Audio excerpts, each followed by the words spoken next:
حال ہی میں ایک کتاب چھپی ہے، ڈاکٹر سید رضوان علی ندوی، وہ محقق ہیں تاریخ کے، انہوں نے بڑی تاریخی تحقیق کے بعد جو باتیں بیان کی ہیں وہ میں آپ کے سامنے رکھ رہا ہوں۔ عرب میں جنوب مغرب کی کونے میں جہاں یہ یمن بھی آباد ہے، اس کے اوپر نجران ہے، اسی علاقے میں یمامہ کا علاقہ کہلاتا ہے۔ یہاں ایک قبیلہ آباد تھا، بنو تمیم۔ یہ جو لوگ تھے بڑے کرخت مزاج، جنگجو، اکھڑ، ضدی، اور جس بات کو ایک دفعہ مان لے اس پر اڑ جانے والے اور مر مٹنے والے۔ یہیں سے فتنہ پہلا اٹھا تھا۔ سب سے بڑا جو نئے جھوٹے نبی کھڑے ہوئے تھے ان میں سب سے بڑا تو مسلمہ کذاب تھا، یہی تو علاقہ تھا، اور اس کے خلاف اس فتنے کی سرکوبی میں کتنے صحابہ، 1200 صحابہ ایک جنگ کے اندر شہید ہوئے، جن میں 500 جو ہیں وہ حفاظ تھے رضی اللہ تعالیٰ عنہ اجمعین۔ تو یہ لوگ جو یہ تھے بڑے زوردار تھے۔ اس قبیلے کے بارے میں حضرت عمر رضی اللہ تعالیٰ عنہ نے ایک بڑی عجیب حکمت عملی اختیار کی۔ ان کو وہاں سے اکھاڑ کر اور ایران کی سرحدوں پر آباد کر دیا، اب جہاں پر جہاد ہو رہا تھا، تاکہ ان کے اندر جو یہ جنگجوئی ہے یہ اب اس مقصد کے لیے استعمال ہو، اب وہ دارالاسلام کی توسیع کے مقصد کے لیے استعمال ہو، اور وہ ہوئی۔ حضرت عمر نے 2 چھاؤنیاں بنائی تھی رضی اللہ تعالیٰ، کوفہ اور بصرہ، کیونکہ ظاہر بات ہے کہ اب جو اسلام کا دائرہ پھیل رہا تھا اور اسلامی حکومت پھیل رہی تھی، اور زیادہ تر جو ہے مشرق کی طرف پھیل رہی تھی، ایران اور خراسان وغیرہ کی طرف، تو اب مدینے سے اس کا کنٹرول اتنا آسان نہیں تھا، فاصلہ تھا، تو چھاؤنیاں بنائیں تاکہ یہ اس سرحد کے اوپر یہ موجودہ مرکز رہے، یہاں فوجیں موجود رہیں، کہیں کوئی بغاوت ہو تو اس کو کچلنے کے لیے وہ قوت فوری طور پر دستیاب ہو سکے۔ یہ لوگ ہیں کہ جو عبداللہ ابن سبا کی فتنے سے سب سے زیادہ متاثر ہوئے۔ ان کی مزاج میں وہ کمی تو تھی نا، حضرت عمر بھی ان کا جو ایک مضبوط کنٹرول تھا انہیں دبائے رکھا ہے، اور ان کا رخ جو ہے ایک دوسری طرف موڑ کر اس سے اسلام کو فائدہ پہنچایا۔ لیکن اس کے بعد جب فتنہ جو آیا یہ عبداللہ ابن سبا، تو سب سے بڑھ کر یہی لوگ اس کے ماننے والے، اور انہی میں سے وہ لوگ تھے جنہوں نے جانیں بھی دے دی ہیں، جنہیں حضرت علی نے زندہ جلایا ہے، اس لیے کہ وہ کہتے تھے کہ علی خدا ہے۔ اے علی تم خدا ہو، تم ہمیں آگ میں جلا رہے ہو، یہ تو تم ہمارا امتحان لے رہے ہو۔ وَلَنَبْلُوَنَّكُمْ بِشَيْءٍ مِّنَ الْخَوْفِ وَالْجُوعِ وَنَقْصٍ مِّنَ الْأَمْوَالِ وَالْأَنفُسِ وَالثَّمَرَاتِ۔ اب وہ اس آیت کو اپنے اوپر منطبق کر رہے ہیں۔ تو یہ جو کرخت لوگ تھے، انہوں نے در حقیقت جو ہے عبداللہ ابن سبا کے کردار میں سب سے بڑا رول پلے کیا، اور انہی کے ہاتھوں حضرت عثمان شہید ہوئے رضی اللہ تعالیٰ۔ اور اس کے بعد انہوں نے حضرت علی رضی اللہ تعالیٰ عنہ کو اپنے گھیرے میں لے لیا، کیونکہ انہی کی کثیر تعداد موجود تھی مدینے میں جب حضرت عثمان شہید ہوئے۔ اس کے بعد اب ظاہر بات ہے کہ کوئی نہ کوئی تو خلیفہ ہونا چاہیے تھا۔ حضرت طلحہ سے کہا گیا، انہوں نے معذرت کر لی، حضرت زبیر سے کہا گیا، انہوں نے معذرت کر لی۔ اب ظاہر بات ہے کہ حضرت علی آخر امت کو چھوڑا تو نہیں جا سکتا تھا بغیر امام کے، انہوں نے قبول کر لی، اگرچہ حضرت حسن روکتے رہے کہ ابا جان یہ ان لوگوں کی بیعت جو ہے آپ قبول نہ کیجیے۔ حضرت حسن تو ان میں سے ہیں جو حضرت عثمان کے دروازے پر کھڑے تھے پہرے دار کی حیثیت سے، حسن اور حسین رضی اللہ تعالیٰ عنہ، انہیں تو معلوم تھا فتنہ جو کون لوگ ہیں۔ اس کے بعد حضرت علی رضی اللہ تعالیٰ عنہ نے اسی حکمت سے، جس حکمت کے تحت حضرت عمر نے یہ چھاونیاں آباد کی تھی، دارالخلافہ بھی مدینے سے کوفہ منتقل کر دیا تاکہ پورے عالم اسلام کو کنٹرول کیا جا سکے اس مرکز کے ساتھ۔ اس کا نتیجہ یہ نکلا کہ اب گویا کہ حضرت علی کے گرد ان لوگوں کا گھیراؤ مکمل، کوفے میں یہی تو آباد تھے، کوفی یہی تو تھے، حضرت عمر نے انہیں لا کے یہاں آباد کیا تھا۔ جب حضرت علی نے کوفے کو اپنا دارالخلافہ قرار دیا تو گویا کہ ان کا پھر عمل دخل بہت بڑھ گیا۔ ایک طریقے سے یوں کہا جا سکتا ہے کہ انہوں نے اب حضرت علی رضی اللہ تعالیٰ عنہ کو اپنے محاصرے میں لے لیا، چنانچہ جنگ جمل کے موقع پر یہ ہوا ہے کہ صلح ہو گئی تھی. حضرت عائشہ رضی اللہ تعالی عنہ کے جو نمائندے تھے اور ادھر سے حضرت علی، صلح ہو گئی تھی، طے ہو گیا تھا کہ ہاں قاتلین عثمان کو جو ہے اس کو سزا دی جائے گی، قصاص لیا جائے گا حضرت عثمان کی قتل کا. لیکن ان لوگوں نے 10,000 آدمی کھڑے ہو گئے کوفے کے اندر، ہم سب قاتل ہیں عثمان کے، لو قصاص ہم سے اگر لے سکتے ہو. جس کے نتیجے میں اور انہوں نے جنگ شروع کر دی. اور جب جنگ شروع ہو جائے تو پھر اس کے بعد تو کوئی نہیں دیکھ سکتا کیوں شروع ہوئی، کیسے شروع ہوئی، کس نے شروع کی. اب تو یا مارو یا مرو، دو ہی باتیں ہوتی. 10,000 مسلمان ایک رات میں شہید ہوئے جنگ جمل میں. اب اس کے بعد حضرت علی رضی اللہ تعالیٰ عنہ کی خلافت جو ہے حضرت امیر معاویہ نے ماننے سے انکار کر دیا. جب تک قاتلین عثمان کو سزا نہیں دیتے ہم بیعت نہیں کریں گے. یہ نہیں کہ دعویٰ کیا ہو کہ میں خلافت کا حقدار ہوں، یہ نہیں، لیکن یہ کہ آپ کو ان کو سزا دینی چاہیے. اب یہ تھا وہ مخبصہ جس میں حضرت علی رضی اللہ تعالی عنہ وہ فرماتے تھے کہ میرا ساتھ دو تو میں ان قاتلین عثمان سے سزا جو ہے ان کو سزا دے سکتا. ادھر انہیں پتا تھا کہ میں سرنڈر کرتا ہوں تو مجھے علی تک تو پہنچنے کوئی نہیں دے گا، راستے میں ختم کر دیں گے رضی اللہ تعالی عنہ. تو یہ پیچ تھا ایک جو ایسا پڑا ہے. اب اس میں جب حضرت معاویہ اور حضرت علی کے مابین فیصلہ کن جنگ ہوئی، جنگ صفین جسے کہتے ہیں، جس میں 70,000 مسلمان ایک دوسرے کی تلواروں، تیروں، نیزوں سے قتل ہوئے. اس موقع پر حضرت معاویہ کی طرف سے ایک آفر آئی. قرآن مجید کو نیزے پر اٹھا کر لوگوں نے کہا کہ یہ خوریزی بند کر دو، ہم قرآن کا فیصلہ ماننے کو تیار ہیں. حضرت علی دیکھ رہے تھے کہ یہ اصل میں میری فتح کو شکست سے بدلنے کا پروگرام ہے. تقریباً فتح میری ہو چکی ہے، لیکن یہ جو طبقہ تھا یہ ان کا نہیں، بڑی ٹھیک بات کہہ رہے ہیں، وہ مانیے ان کی بات، جنگ بند کی. انہوں نے ہی یہی لوگ تھے جنہوں نے مجبور کیا حضرت علی کو کہ وہ تحکیم پر رضامند ہو جائے. اس کے بعد تحکیم میں جو معاملہ ہوا، حضرت علی حضرت عبداللہ ابن عباس کو اپنی طرف سے حکم بنانا چاہتے تھے، یہ اڑ گئے نہیں. یہ اڑ جانے والے لوگ، اور یہی اصل قوت تھے، وہاں ساری طاقت تو انہی کی تھی. تو انہوں نے ابو موسیٰ اشعری کو اپنی طرف سے مقررہ، وہ بہت نرم خو آدمی تھے، انہیں بنا. بہرحال جو بھی بات طے ہوئی، اب تاریخ کی روایتوں میں اختلاف ہو سکتا ہے. کہا یہ جاتا ہے کہ طے تو یہ ہوا تھا حکمین کے مابین، ادھر سے ابو موسیٰ اشعری، ادھر سے عمرو بن العاص رضی اللہ تعالی عنہما، کہ آپ اپنے جو کلائنٹ ہیں حضرت علی آپ انہیں معزول کر دیجئے، میں معاویہ کو معزول کر دیتا ہوں، پھر جو ہے مسلمان فیصلہ کر لیں کسی اور کی عمارت. انہوں نے کھڑے ہو کے کہہ دیا میں علی کو معزول کرتا ہوں، اور عمرو بن العاص نے کہا کہ میں معاویہ کو قائم کرتا ہوں. اب یہ ہے روایت، واللہ عالم اس میں کتنا سچ ہے کتنا جھوٹ ہے. میں کوئی مورخ نہیں ہوں، میں کوئی تاریخ کا محقق نہیں ہوں. اس کے بعد جو ہے اب یہ لوگ جنہوں نے کہا کہ مانیے تحکیم کو، اور جب انہوں نے حضرت علی نے اس تحکیم کے فیصلے کو ماننے سے انکار کیا تو باغی ہو گئے، حضرت علی کو کافر قرار دیا، اور جا کر ایک جگہ پر حرورہ ایک جگہ تھی وہاں پر جا کے جمع ہو گئے، جتھا بندی کی بہت بڑی طاقت پر وہاں کری. انہوں نے طے کیا کہ علی بھی کافر ہو گیا، معاویہ بھی کافر ہو گیا، عمرو بن العاص بھی کافر ہو گئے، سب کافر ہیں. حضرت علی کی طرف سے ایک گئے سفیر ان سے بات کرنے کے لیے، تو انہوں نے کہا تم نے تو کہا تھا کہ تحکیم کو تسلیم کرو، کہ ہاں ہم نے گناہ کیا تھا، کفر کیا تھا، ہم توبہ کی ہم نے.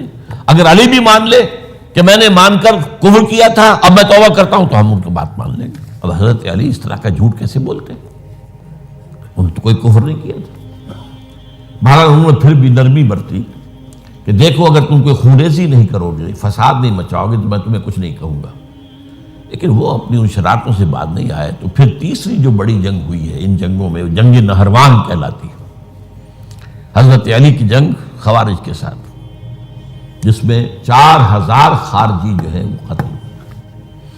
اور یہ بات اب آپ نوٹ کر لیجئے کہ یہ لوگ جیسا کہ اکھڑ بھی تھے لیکن اپنی بات پر ڈٹ جانے والے تھے، لیکن ساتھ ہی دیندار بھی تھے، نمازی اور روزہ دار بھی تھے۔ یہ اس طرح کے لوگ نہیں تھے کہ جو فاسق اور فاجر ہو، بس یہ مزاج کا ایک ہے جس بات دل میں بیٹھ گئی اڑ گئے۔ تو یہ اصل میں انہوں نے پھر فیصلہ کیا کہ اور تو ہمارے بس میں اب کچھ نہیں ہے، ان تینوں کو قتل کر دیا جائے، علی کو بھی اور معاویہ کو بھی اور عمرو بن العاص کو بھی۔ تو ایک جگہ ان کی سازش ہوئی، 3 آدمی معین ہو گئے، ایک ہی وقت کا طے فیصلہ ہو گیا، فلاں تاریخ کو فجر کے وقت تم جاؤ، وہ تم کوفے کی جامع مسجد میں، جب علی نماز جماعت کرا رہے ہو خنجر مارو انہیں۔ اور یہ اس کا نام ابن ملجم تھا، خارجی، یہ وہی لوگ بنو تمیم کے لوگ۔ دوسرا جو تھا وہ دمشق میں حضرت معاویہ کو قتل کرنے شہید کرنے کے لیے پہنچ گیا۔ تیسرا مصر پہنچ گیا حضرت عمرو بن العاص کو۔ اب یہ بات اللہ کی طرف سے ہے، یہ تو اس کی مشیت ہے، اس کا فیصلہ ہے۔ حضرت علی پر وار کارگر ہوا، اب شہید ہو گئے۔ حضرت معاویہ پر وہ وار ذرا اوچھا پڑا، زخمی تو ہوئے لیکن آپ کی جان بچ گئی۔ عمرو بن العاص اس روز مسجد میں کسی معمولی کی وجہ سے، عذر کی وجہ سے فجر میں آئی نہیں سکے، لہذا حضرت علی کی شہادت ہو گئی۔ اب یہ ہے اصل پس منظر، کن لوگوں نے کیا شہید، اصل میں وہ سمجھ لینے کی بات ہے۔ یہ خوارج نے شہید کیا، لیکن خوارج کا فتنہ سبائی فتنے ہی کا آف شوٹ ہے، اسی کے ذیل میں ہے، اسی کی ایک شاخ ہے، اسی کا ایک نتیجہ ہے۔ یہ خوارج جو ہے بعد میں بھی ان کی مسلسل جو ہے وہ جنگیں رہی ہیں۔ بہرحال اس صورتحال کو یہ سمجھ لیجئے کہ یہ خلفائے ثلاثہ رضی اللہ تعالی عنہ، حضرت عمر شہید، عثمان شہید، علی شہید۔ عجیب بات ہے کہ تینوں کا نام عین سے شروع ہوتا ہے، عمر عین سے، عثمان عین سے، علی عین سے، تینوں شہید ہوئے ہیں۔ لیکن یہ کہ یہ ہے تاریخی پس منظر۔ اب اس کے بعد میں صرف آپ کو چند اشارے دوں گا، میں نہیں چاہتا کہ اس سے آگے کوئی تفصیل سے گفتگو ہو۔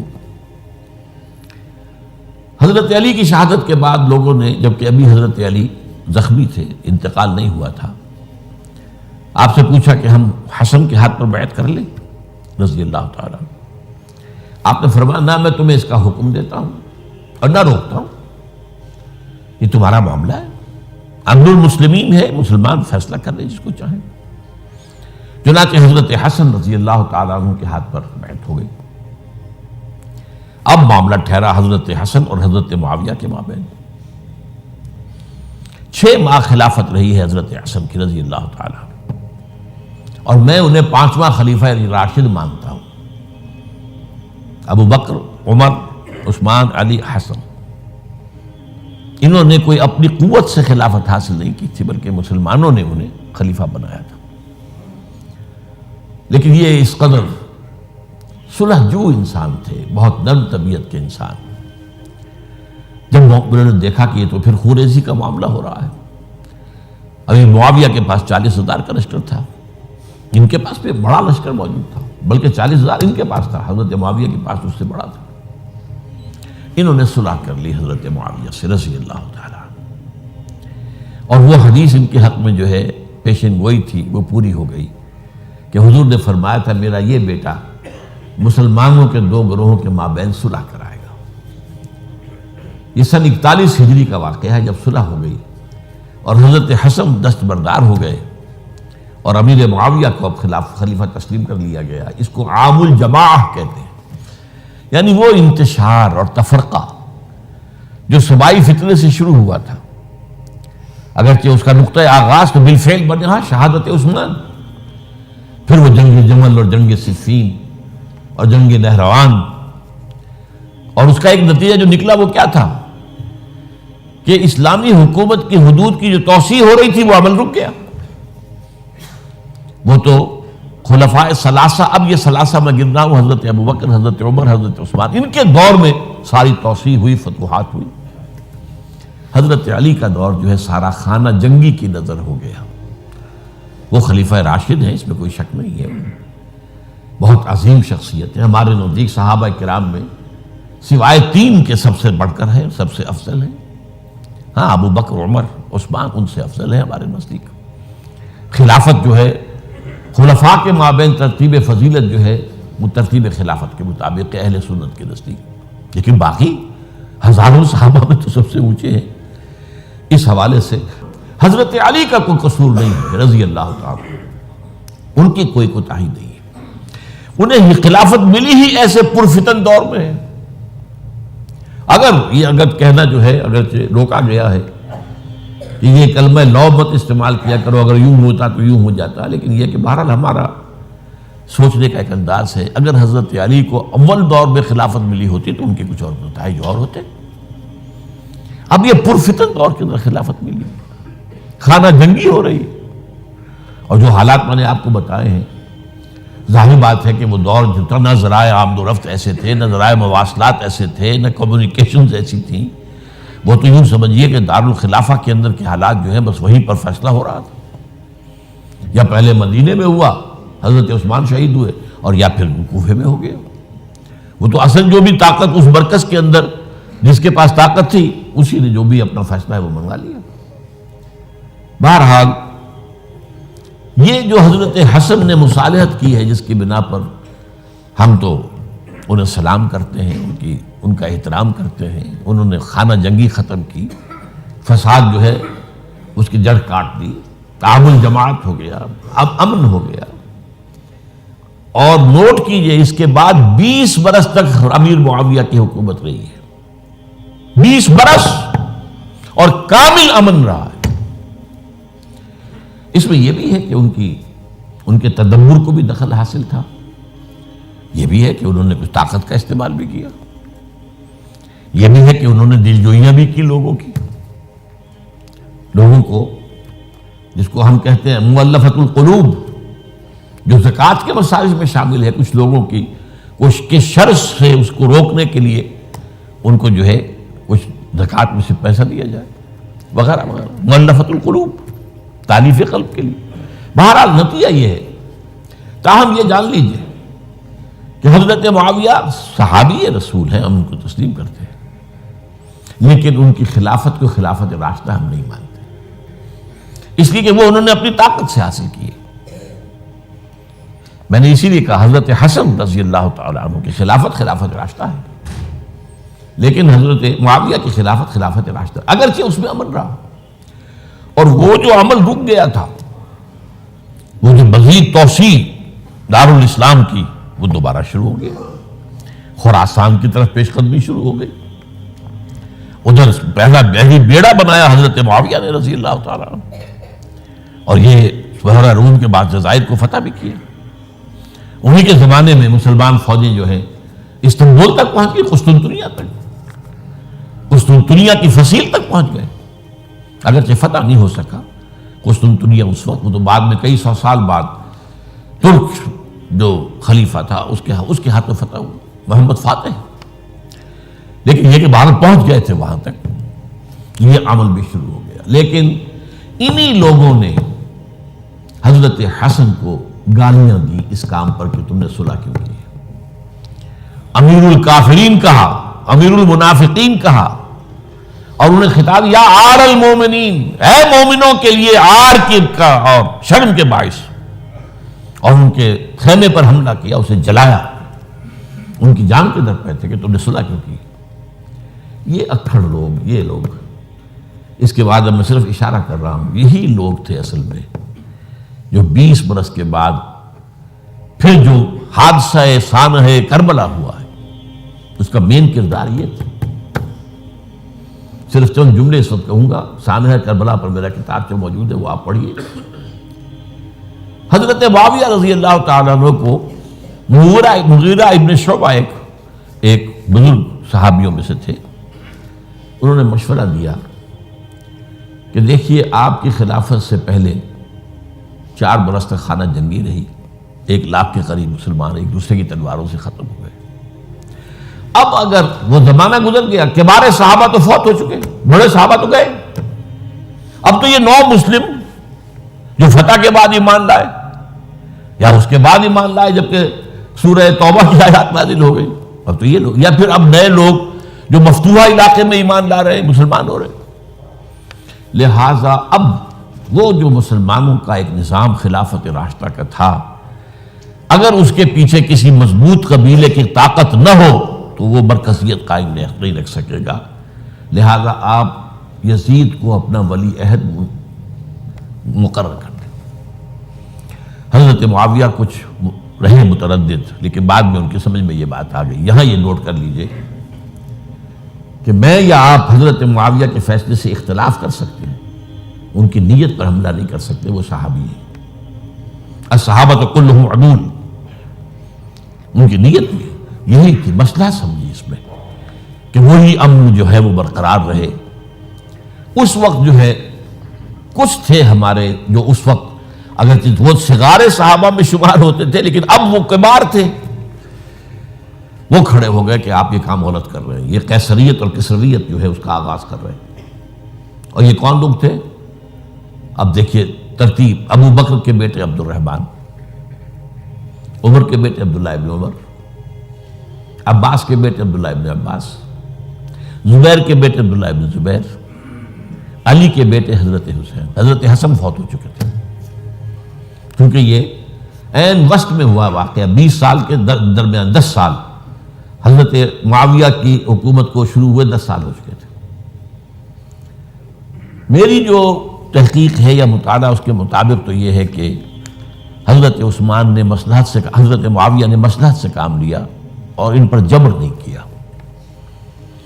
لیکن انہی ندوی صاحب نے کچھ لکھا ہے کہ بالجبر بھی ان سے بیعت لے لی، بیعت ولی عہدی۔ مجھے اس سے اختلاف ہے، یہ حضرات ایسے نہیں تھے کہ جو بالجبر بیعت کرنے والے ہوں، میں اس کو ماننے کو تیار نہیں۔ بہرحال یہ حضرت، میرے نزدیک حضرت معاویہ نے جبر نہیں کیا، زبردستی نہیں کی، لیکن جب حضرت معاویہ کا انتقال ہو گیا، اب جو ہے معاملہ یہ پیدا ہو گیا کہ آپ بیعت کریں نہ کریں تو پھر جو ہے باغی شمار ہو گئے۔ عبد الرحمن ابن ابو بکر رضی اللہ تعالی عنہما وہ فوت ہو چکے تھے، اب 4 رہ گئے تھے، عبداللہ ابن عمر، عبداللہ ابن عباس، یہ دونوں تھے جو عمر میں بڑے تھے، عبداللہ ابن زبیر اور حسین ابن علی رضی اللہ تعالی عنہ۔ ان چاروں نے کہا کہ کام غلط ہوا ہے یہ، لیکن اس کے بعد ایک تفریق ہو گئی۔ یہ جو دونوں بزرگ تر تھے، حضرت عبداللہ ابن عمر، عبداللہ ابن عباس، ان دونوں نے کہا کام تو غلط ہے لیکن ایسا نہیں ہے جس کی بنا پر خونریزی کرائی جائے، مسلمانوں کا خون بہے، بغاوت کی جائے، ایسا نہیں۔ مطلب یہ کہ اس کے اندر مصلحت کا تقاضا یہ ہے کہ اس وقت جو ہے اس کو تسلیم کر دیا جائے۔ لیکن یہ جو دو نوجوان تھے، ان کے اندر، نوجوان نہیں کہ وہ جوان تھے ماشاءاللہ، لیکن یہ کہ جوش زیادہ تھا، یہ اڑ گئے کہ نہیں، ہم اس غلطی کو اب نہیں چلنے دیں گے۔ حضرت عبداللہ ابن زبیر اور حسین ابن علی رضی اللہ تعالیٰ عنہ۔ اب دیکھیے اصل فیصلہ کن بات کیا ہوئی، ان دونوں حضرات میں ایک اختلاف ہو گیا۔ حضرت عبداللہ ابن زبیر کا کہنا یہ تھا کہ یہی مقیم رہی ہے مکے میں، اور یہیں سے جو ریزسٹنس موومنٹ ہے وہ شروع کی جائے بنو امیہ کی حکومت کے خلاف۔ ادھر سے کوفیوں کے خطوط چلے آ رہے تھے حضرت حسین کو رضی اللہ تعالیٰ عنہ، آپ آئیے، ہم آپ سے بیعت کریں گے۔ حضرت حسین نے اپنے بھائی، چچا داد بھائی مسلم بن عقیل کو بھیجا، ان کے ہاتھ پر 10-12 ہزار کوفیوں نے بیعت کر دی حضرت حسین کے لیے، اور ان کے خطوط کے جو ہے وہ تو پورے کے پورے تھیلے تھے حضرت حسین کے پاس۔ اس سے پھر حضرت حسین نے سفر کیا، ادھر یہ ہوا کہ یزید کی طرف سے عبید اللہ ابن زیاد جو ہے گورنر بن کر آیا، اس نے جو تشدد کیا کوفیوں پر، سب نے بیعت توڑ دی، اور حضرت مسلم بن عقیل جو ہے ان کو شہید کر دیا۔ یہ خبر پہنچی ہے حضرت حسین کو، آپ ابھی درمیان میں تھے سفر کے، آپ نے مناسب سمجھا کہ میں واپس لوٹ جاؤں، لیکن حضرت مسلم بن عقیل کے بیٹے کھڑے ہو گئے کہ اب ہم قصاص لیے، ہمارا باپ شہید کیا گیا، قصاص لیے بغیر تو نہیں جائیں گے۔ اب یہ مروت کے خلاف تھا حضرت حسین کی کہ وہ ان کو چھوڑ دیتے۔ یہ وجہ ہے کہ وہ حادثہ پیش آیا، اور اس میں بھی اصل وجہ میں بتاتا ہوں، وقت جو ہے ختم ہو گیا ہے۔ وہ یہ ہے کہ حضرت حسین نے جب وہ لشکر تھا کوفیوں کا، کوفی تو آئے تھے نا، وہی کوفی جنہوں نے بیعت کی تھی، وہی بیعت توڑنے والے تھے، وہی لشکر میں آئے تھے حضرت حسین کے خلاف۔ حضرت حسین نے وہاں عین میدان جنگ میں اعلان کیا، دیکھو فلاں ابن فلاں، یہ تمہارا خط ہے کہ نہیں، تم نے مجھے بلایا، دیکھو فلاں ابن فلاں، تم نے مجھے دعوت دی تھی کہ نہیں، یہ دیکھو میرے پاس تمہارے خطوط جو ہیں تھیلے بھرے ہوئے موجود ہیں۔ اب انہیں اندیشہ یہ ہوا کہ اگر حضرت حسین کو کسی طرح بھی یزید تک پہنچ جانے دیا گیا تو ہمارا جو ہے بانڈا پھوٹ جائے گا، پھر ہماری خیر نہیں۔ ورنہ حضرت حسین نے کہا تھا، دیکھو یا مجھے واپس جانے دو، یا مجھے سرحدوں کی طرف جانے دو، میں کفار کے ساتھ جہاد کرتے ہوئے اپنی زندگی صرف کر دوں گا، یا مجھے یزید کے پاس جانے دو، میں اس کے ساتھ اپنا معاملہ کر لوں۔ انہوں نے کہا کہ اگر یزید تک ان کی رسائی ہو گئی تو پھر ہماری خیر نہیں۔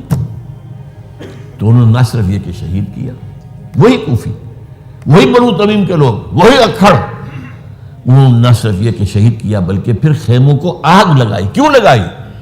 تاکہ وہ جو ڈاکومنٹری پروف تھا ان کے خلاف وہ ختم ہو جائے، ورنہ آگ لگانے کی کیا ضرورت تھی؟ انہوں نے اور تو کوئی نہیں کیا، یعنی وہ کام تو نہیں کیا کہ جو کسی مفتون کے ساتھ کیا جاتا ہے۔ حضرت حسین کے بیٹے بیمار تھے، حضرت علی بن حسین زین العابدین رحمۃ اللہ علیہ، انہیں شہید تو نہیں کیا۔ جو خواتین تھیں جو ان کی کوئی بے حرمتی نہیں کی۔ یہ نہیں کہا کہ اب یہ تو جیسے کہ خوارج کہتے تھے جو مسلمان کافر ہو گئے، مسلمان ہیں ان کے نزدیک کافر ہیں، ان کی بیویاں بھی حلال ہیں ہم پر، وہ تو کنیزیں ہیں، پھر حاصلہ یہ تو نہیں کیا۔ خیمے جلائے اس لیے ہے کہ وہ جو ثبوت تھا ان کے خلاف وہ ختم ہو جائے۔ یہ حادثہ فاجعہ بھی در حقیقت اسی سلسلہ سبائیہ، وہ فتنہ جو ہے اسی کا اس کی ایک کڑی ہے۔ یہ ہے وہ ہماری تاریخ کے جو ہمارا صدر اول ہے، اس میں جو یہ شہادتیں ہوئی ہیں ان کا تاریخی پس منظر۔ آج اسی پر اکتفا کر رہا ہوں۔ اقول قولی ھذا واستغفر اللہ لی ولکم ولسائر المسلمین والمسلمات۔